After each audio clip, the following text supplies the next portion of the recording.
Saudara-saudariku, alhamdulillah setelah kita menuntaskan siam Ramadan, kita memasuki bulan baru di tanggal yang baru dan tentunya dengan rangkaian-rangkaian ibadah sunnah khususnya yang menyertai dan tidak ditemukan di waktu-waktu yang lain.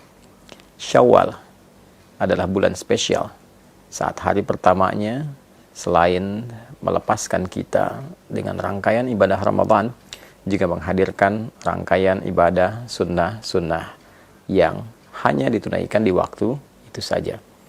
Mulai dari sholat Idul Fitri di hari yang pertama, memperbanyak takbir, membangun dan mengeratkan silaturahim, dan disusul pada hari-hari berikutnya dengan menu-menu sunnah yang tentu melahirkan keistimewaan yang tidak sama dengan waktu-waktu lainnya. Alhamdulillah, ada satu informasi penting yang disampaikan oleh sahabat Abu Ayyub Al-Ansari radhiyallahu ta'ala anhu, yang informasi ini dirangkum oleh Imam Muslim rahimahullah dalam kitab beliau Sahih Muslim nomor hadis 1164.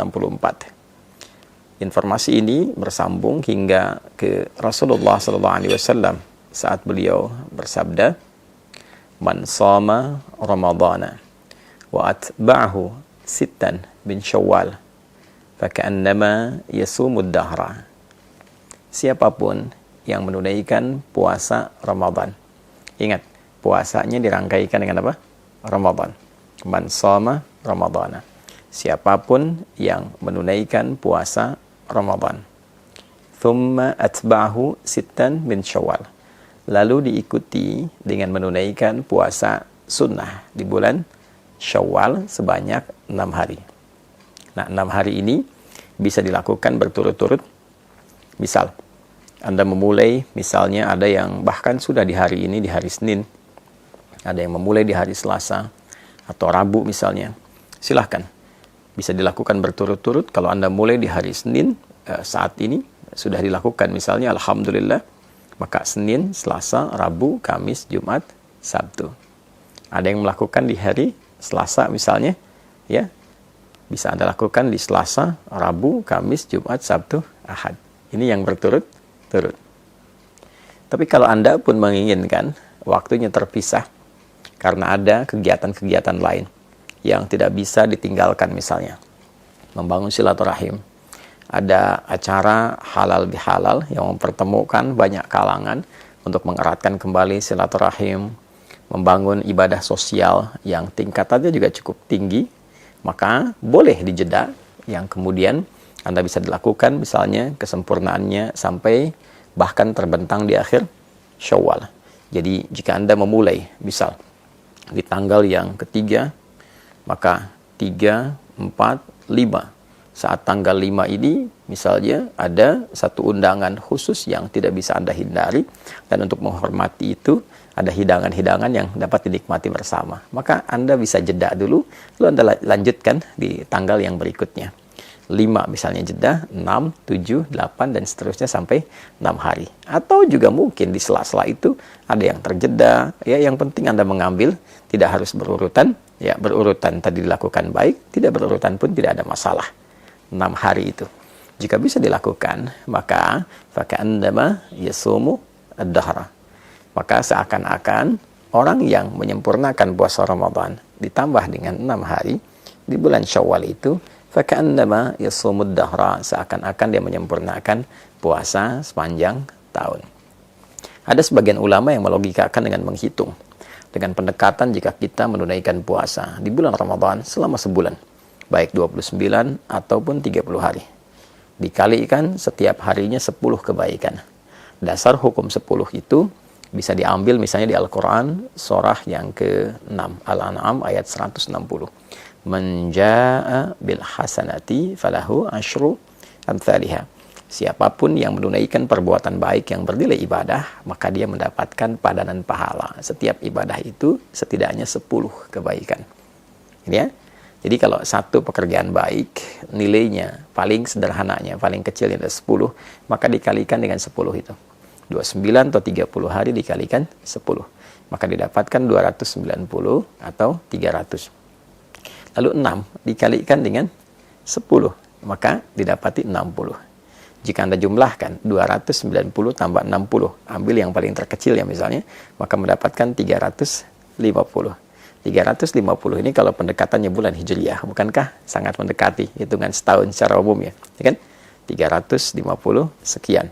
Ya, kan orang Arab suka membulatkan itu. Kalau ada 42 disebut al-arba'in. Ya demikian, ketika Anda misalnya menunaikan 30, dikalikan 10, 300 tambah 60, 360 ya. Nah, kalaupun dihitung menggunakan pendekatan Hijriyah ataupun pendekatan Masehi, tentu ini secara umumnya dinilai sebagai bilangan setahun penuh. Nah, itu yang dimaksudkan. Nah, yang kedua, ada yang sangat menarik. Orang-orang yang konsisten menunaikan ibadah Ramadannya, lalu dia menyempurnakan ibadah Ramadan itu dengan bersyukur kepada Allah Subhanahu wa taala. Walitukabbirullaha ala ma hadakum wa la'allakum tashkurun, dengan meningkatkan ibadahnya. Jadi syukur ketika diberikan kemampuan untuk meningkat ibadah saat Ramadan adalah berupaya menjaga ritme ibadah itu sehingga tetap berjalan baik pasca Ramadan. Walaupun mungkin tidak seoptimal Ramadan karena keadaannya tentu tidak sama. Tapi kita bisa bandingkan dengan yang sebelum Ramadan. Jika sebelum Ramadan mengajinya hanya 3 ayat, maka pasca Ramadan misal kita dapati 1 halaman, kita dapati 1 lembar. Lalu itu terjaga. Lalu ditunjukkan juga dengan kita berkomitmen meningkatkan ibadah seperti puasanya. Dan diawali dengan puasa apa? Sunnah. Di bulan apa? Syawal. Nah, itu yang mahal. Itu yang mahal. Jadi poinnya adalah ketika kita mampu mensyukuri nikmat menunaikan ibadah Ramadan dan mampu mengaktualisasikan semua nikmat itu dengan meneruskan secara konsisten ibadah-ibadah kita dalam rangka syukur kepada Allah, itu yang diapresiasi tinggi oleh Allah Subhanahu wa taala. Sehingga nilai puasa kita bukan terbatas di Ramadan, tapi seakan-akan setiap waktu terjaga sampai ketemu Ramadan kembali. Itu esensinya. Jadi bukan sekedar tambah 6 dihitung, apalagi kalau menggunakan satu pendekatan yang tidak keren. Karena ada perbedaan 29-30, maka saling memperbincangkan ini yang sempurna, ini yang setahun, yang tidak. Bukan. Esensinya bukan itu.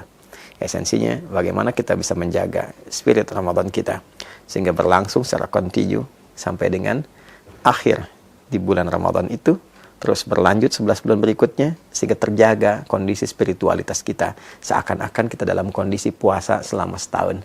Itu poinnya ya. Jadi memahami makna secara real, memahami lafzi tadi, memahami makna secara kontekstual.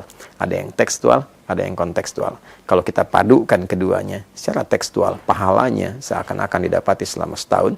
Secara kontekstual, dia terjaga selama setahun dengan spirit puasanya. Dia meningkat ibadah, dia menghindari dosa sampai dia bertemu Ramadan berikutnya. Kalau mampu dilakukan seperti itu, maka ada kebanggaan saat dia pulang menghadap Allah Subhanahu wa taala. Lis-shaimi farhatani. Ada 2 kebahagiaan, kebanggaan bagi orang yang telah menunaikan puasa. Farhatun 'inda yuftir. Maka kebahagiaan pertama ketika dia tengah berbuka, saat dia puncaknya memasuki Idul Fitri. Dan yang kedua, saat ia menghadap kepada Rabb-nya, membawa pahala puasanya karena berhasil menaklukkan nafsunya dan berhasil menjaga ritme puasanya dalam kondisi spiritual yang baik sampai di ujung wafatnya. Semoga kita semua digolongkan pada golongan-golongan terbaik yang mampu menjaga ritme ibadah kita pasca Ramadan, meningkatkan kemampuan terbaik kita dalam mengabdi kepada Allah dimulai di bulan Syawal ini, dan insya Allah wafat dalam keadaan husnul khatimah.